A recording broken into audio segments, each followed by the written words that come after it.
Hello again guys, in this quick video I will show you how to add email to Wix website.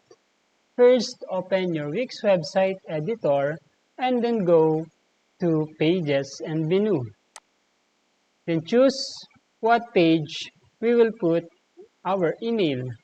We'll choose Contact here, then close this one.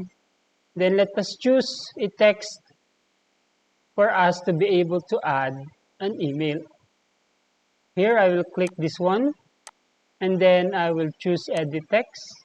I will rename this is my site.com and then highlight this text and then click this link.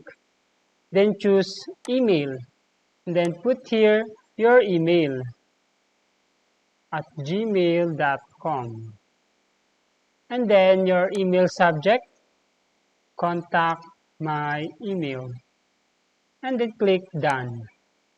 Okay, that's it guys on how to add email to your Wix website.